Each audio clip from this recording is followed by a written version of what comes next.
get to the bag, ayy. Got the foot on the gas, pedal to the metal when the lane moving fast, ayy. Let them all cross. If they hate, then let them hate and make a bigger boss, ayy. What is up, ladies and gentlemen? We are back. My camera was off there. This is what happens when you share screens, you guys. But we are back. We are live. It is the Freight Coach Podcast, the top podcast in transportation, coming to you guys every single weekday, 8:30 a.m. Pacific, 10:30 Central, to break down some industry headlines. But most importantly, you guys provide some actual insight into what you can do with all of this information. This is your first time tuning in. Welcome. This is the real side of freight, ladies and gentlemen. And you know the rest of the intro, guys. We're going to jump in and get this interview started here in just a couple of minutes. But you guys know what we got to do. We got to jump in to This Week in Freight, powered by my friends over at DAT. And again, you guys, this is 100% viewer submitted. This is a lane analysis. I'm not here to tell you what to quote. I'm telling you how I personally read markets, how I take this information, present it to my customers that I actually move freight with, and earn freight 12 months out of the year out there, because the rate changes, you guys, but markets perform eerily similar to each other year in and year out, and it's our job to find that stability and bring it down. Today's lane, it is a drive-in, and we are breaking down Los Angeles, California to Seattle, Washington. I've probably moved this lane more than any lane in the entirety of my career. And right now, you know, obviously it's spiked, right? Like, we're seeing this out there. It's spiked up. But it's remained stable. And what you'll see here, and this is why I want a lot of us to look at the 12-month cycle here, is you saw a little bit of a peak last July, right? i.e. 4th of July. And then things kind of start to dip on this lane. And then it picks back up again in November, i.e. around Christmas tree season and everything else. So you see how this market will probably perform. Now, fuel right now is exponentially higher out west than it is in any other part of the country. And that's a big barometer on why you see the absolute spike in rates on this lane in particular. But you're going to see now, and this is kind of like no man's land of the freight market across multiple modes. And this is the time of year between the 4th of July and Labor Day where things kind of like settle down. I can't tell you what specific thing is going on out there in the economy, that what drives a lot of this, but I've just experienced over the entirety of my career that between the 4th of July and about 2 weeks before Labor Day, things are kind of mum, right? Like, outside of a catastrophic event happening that could spike things back up, I see this lane in particular as one of the more stable lanes that are out there, because there is never a shortage of capacity that runs the I-5. There are legitimate carriers that only run the I-5 between Los Angeles and Seattle. So you're never going to find a shortage of capacity on this lane. And again, I'm looking at that 90-day mark here, you guys, about like, that's the stabilization factor that I look for on if I think rates are going to continue to trend up or trend down. They're still kind of hovering up here a little bit out there, but I would anticipate the further we get into August, you're going to probably see a dip in this. I'm not going to sit here and tell you how much, because it probably won't be much, just due to the fact that fuel is $2 a gallon higher out here than it is in any other part of the country. But the next big thing that we always look at when we're assessing any lane is the miles. What do I mean by that? Average rule of thumb, transit times, and stuff like that, now more than ever, are very much going to matter. This is a 2+ day transit lane at a minimum, all right? 1,135 miles. I go on the general rule of thumb of 500 miles a day that are out there. And so if this lane is shipping Thursday to Monday, you're probably going to see a higher price point on this. This is a pretty good weekend run, especially for those drivers trying to get their trucks back up home into the Pacific Northwest. But again, this is a great Monday through Wednesday lane. You'll probably see a better price on that day as opposed to Thursday or Friday. You'll see a more elevated rate on that one. And that's just those weekend runs that you see. But, you know, again, this is one of those lanes, you guys, that does very much, it's like the antithesis of a power lane out there. So you're never going to have a shortage of carriers that are willing to take this lane. I think that the market is probably at its peak right now for what you'll see from a pricing perspective. I would expect it to kind of dip off here a little bit going into Labor Day. But then again, Q4 could be nuts. It could be gangbuster out there. But I think that now more than ever, you guys, things have stabilized across the market. All right. Like I talk about often when I do this lane analysis, we can't just look at a national average and expect that to kind of be the selling point across the country. capacity is normalized, at least for the freight that I'm moving out there, right? This isn't everywhere. That's not to say that there aren't pockets of tightness, but things have normalized and they have stabilized out there. And be the voice of reason to your customers this summer when a lot of people are going to sell on fear, shortage, all of this stuff that's going on in the Middle East. That's their entire sales pitch to try and earn more business. I like to take the opposite approach to that. It's business as usual for me. I've seen this before. This market is performing just like any other market that has for a typical carrier market that we're in right now. And that should be the messaging out there. Capacity is stable. Be the voice of reason out there for your customers. But that is This Week in Freight, powered by my friends over at DAT. This is Los Angeles, California to Seattle, Washington. And again, if you want your lane broken down on the show, you guys email my team, podcast@thefreightcoach.com, and we will break it down. But let's jump into the show, you guys. Let's talk about the freight cycle. What's going on out there? What are we seeing? And what technology are we going to start utilizing here? And I want to welcome my good friend, Kary Jablonski, back on the show. Kary, thank you so much for joining me in sunny Seattle, Washington. Or is it sunny today? It is sunny. Yeah, I can see the sun coming out here. I was wondering if you picked that lane because of the conversation we're having about the PNW before this. It was entirely ironic that you have since moved and that happened to be, I chose this lane yesterday to go in and break this one down. And then you're like, oh, hey, I'm in the Seattle office. This meant to be. That's so funny. Definitely is. So what's going on in your world? How are things? Things are great. Yeah, a lot going on. Personally, yeah, I did just move out to Seattle. I know so that's really the big thing in my life. We've got a great team here. We opened a big office here last July. We bought Outgo, which is our financial services platform, really focused, especially on the carrier factoring space right now. That's growing like gangbusters. And we completed the acquisition of Convoy, which has also been just a massive addition to the DAT team. So opened up a big office and made the decision, personally worked out well for me and my family to come out here. I wanted to be in office with the people. We got a gong now. I should have brought that into my office. I can bring it for you. So I'm psyched to be here and building with the team. No, I love it. There is something about being in a room with your people. Like it's unrivaled, right? Like I know like the appeal and allure of like working remote and everything, but like there's just something about that energy of being when you're working with the right team and all out there trying to accomplish the same mission. I love that in-person environment. I couldn't agree more. It's big for me. I was working remotely for 5 or so years, probably, while leading Trucker Tools, which was awesome for us. I think, especially as we're a smaller business. So talent was, we really had to make it a really exciting place to be and could hire from any market across the country, which was great for us. And I spent many of those years just on the road myself, flying out in and out of Chicago. But I'm really psyched to be in office. And it's interesting in freight too. It does feel like so many of the freight tech businesses are kind of remote centric, or maybe that trend is starting to move back towards the office. But everyone in this business talks about how it's so important to be in person, so important to be building relationships. That's why conferences are so critical. So I'm really thrilled to have that be part of my daily life now. No, meeting with people in, showing up and having conversations, whether it's with your customers, potential customers, vendors, everybody that's inside of your network, I personally think is going to come back at such a higher level just due to the fact that everything is automated, right? Like everything is, via Zoom. And I just look at it where like you can't uningrain an entire human history of DNA of like needing that tribalism. And I just think that it's going to come back here. And I think that your ability to get in front of people and be with people is going to, I think, be a very large deciding factor if you want to work with anybody.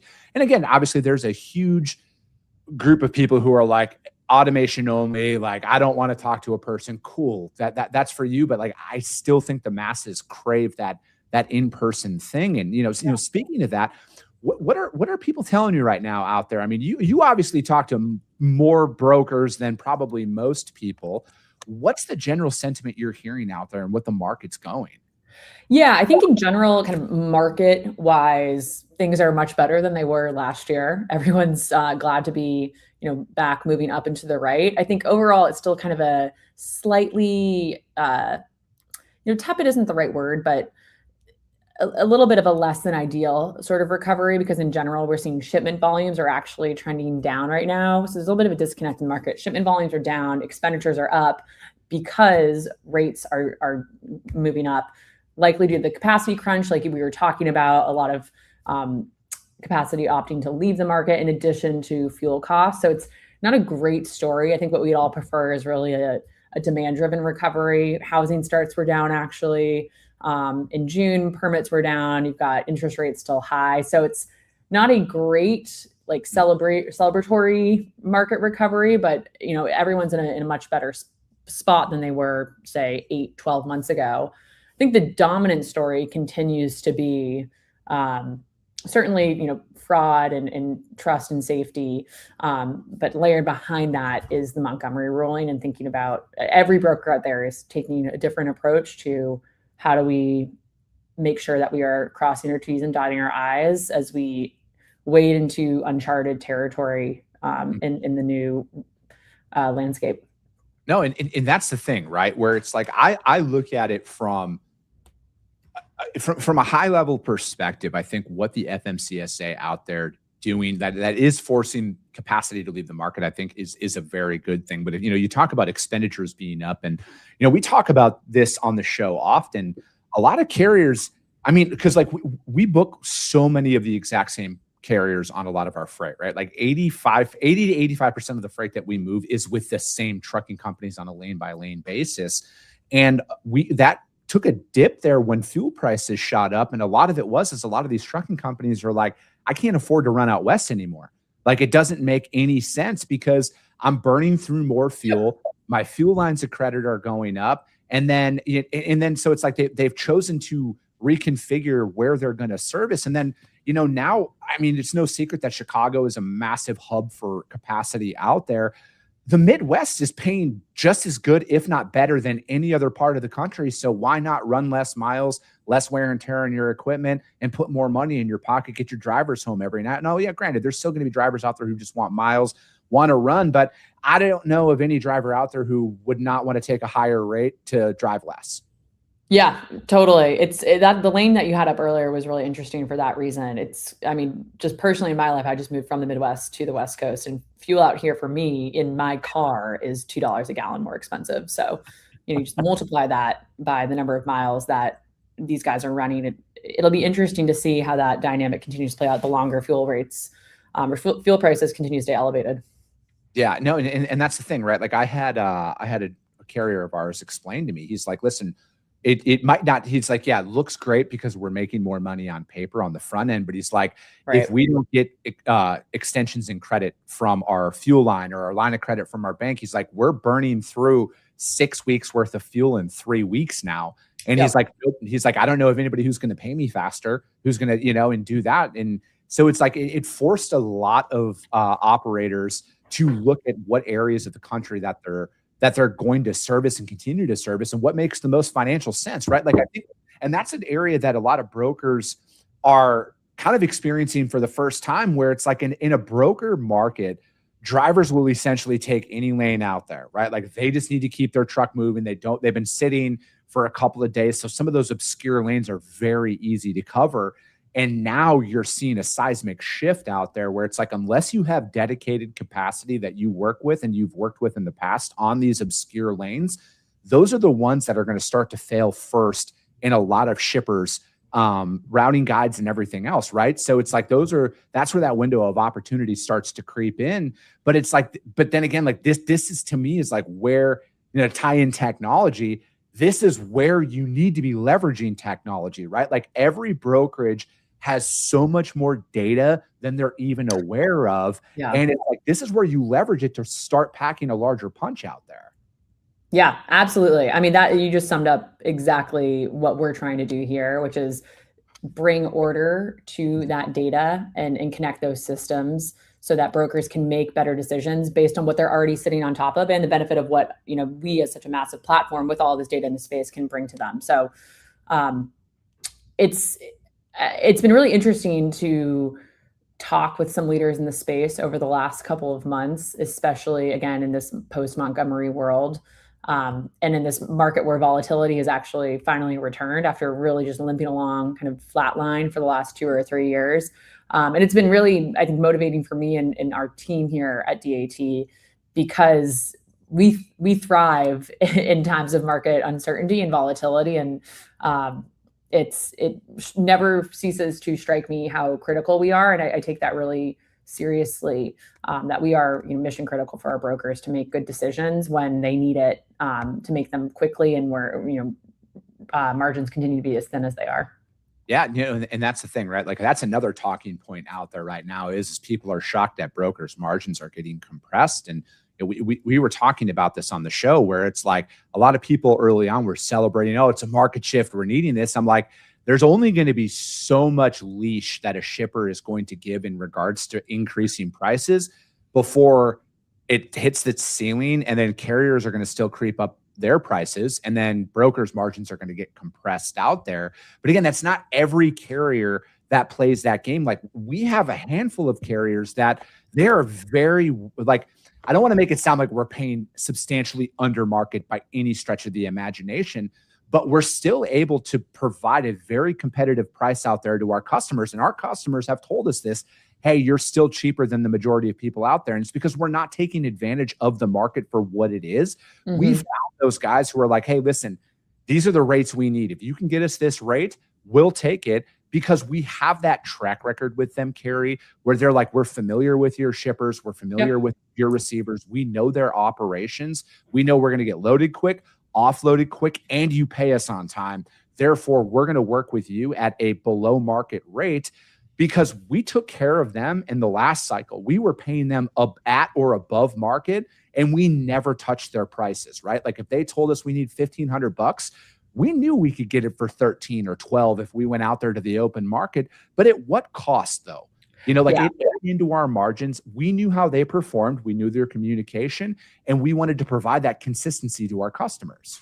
Yeah. Well, you're playing the long-term game. That's why, you're making decisions on how do I retain and build my carrier base, which is fundamentally the business you're providing to your shippers. So you're investing in high quality capacity for the long haul. So I'm not surprised you're making that decision. But it's really interesting what you just said, because it's so much of what we're talking about relates directly to the problems we're trying to solve every day.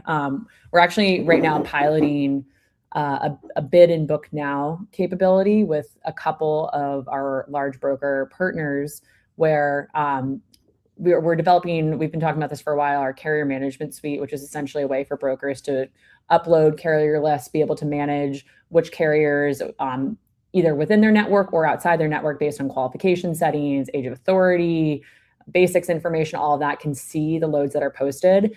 And brokers are able to give permission to their super trusted kind of in-network dedicated capacity, like you're talking about, to bid and book their freight digitally on DAT. And the whole genesis of that is we want to drive reuse of this capacity, because that's good for the brokerage in the long term, while driving down the cost to serve.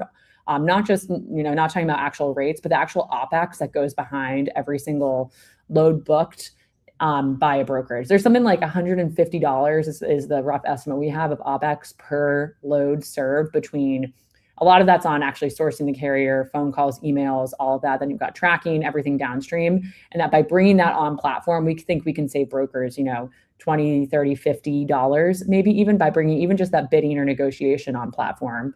And kind of same thing, if you don't have a carrier who is someone and we've worked with, and you've given that permission to book, that's the entire kind of thesis behind our Convoy platform that we've rolled out, or that we're growing quite quickly right now, is use this to find capacity and execute loads in a totally different cost structure than you would be able to do with people at the helm. And I think that's probably, again, I'm not an economist, there's probably some major macroeconomic shifts in economic kind of things happening in the brokerage industry. But I have to imagine, the only way to survive in the future with the margin compression, this like structural margin compression that all brokers are experiencing, is you have to adopt technology to drive down your cost to serve, both for your dedicated capacity and for new capacity that you're sourcing. Yeah, I think that your ability to operate very lean is going to become very much a requirement here in the not so distant future. And it's going to go deeper than a cost plus model. And it's like, I look at it from like just the access to information alone, right? Like how many shippers are on your guys' platform, right? Like people know what they are supposed to pay on almost every lane that they're moving. Now, most shippers are very aware that circumstances play into a lot of those things, but data to me is the thing that I think a lot of brokers might overlook at who has access to said data. Mm-hmm. And then people are going to see a lot of this information. Then again, people who are automation focused, right? Because it's like where I personally think automation is going to have the biggest impact in there is who is going to be the operations that automate 95% of the non-customer and non-carrier facing tasks.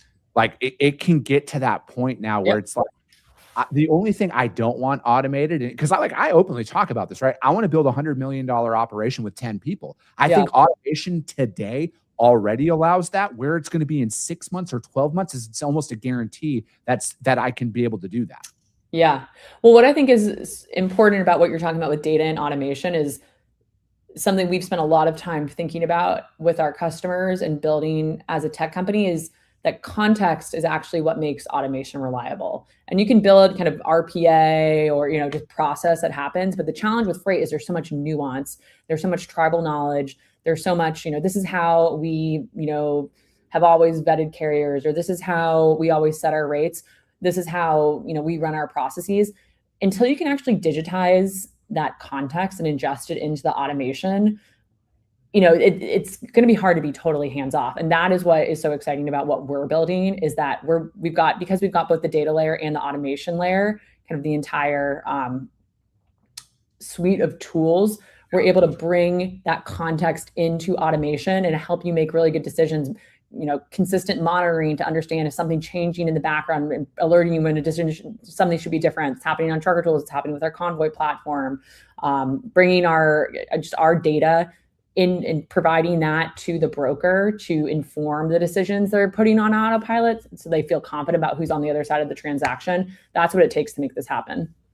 Yeah, I look at with a lot of the transactions that are done out there. You brought up tribal knowledge, for example.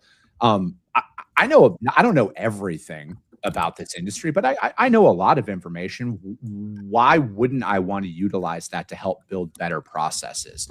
Why wouldn't I want to utilize that to make better buying decisions that are out there?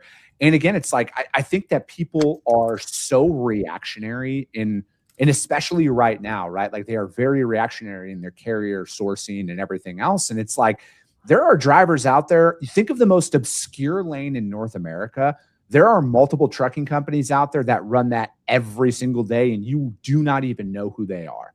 And it's like, this is where this is where automation, a lot of the tools that you're describing, uncovers a lot of that capacity. And then on top of it, with all of the rulings that are coming down, and I don't think we've even remotely scratched the surface of what could come down, you need to find these guys, right? Like you need to have a very rock solid process on this is what we do to minimize outside exposure to your customers' freight. I think a lot of shippers of all sizes are going to start requiring a blueprint of what their providers are utilizing out there and what they do to ensure that their freight hopefully doesn't end up in one of these situations. Yeah. That's certainly what we're hearing from the brokers we're talking to. And we're just constantly working on how do we evolve our platform to make sure, again, we have so much data flowing through this. How can we help brokers feel really, really secure and ironclad in what data they're using to make decisions and have a nice paper trail for that?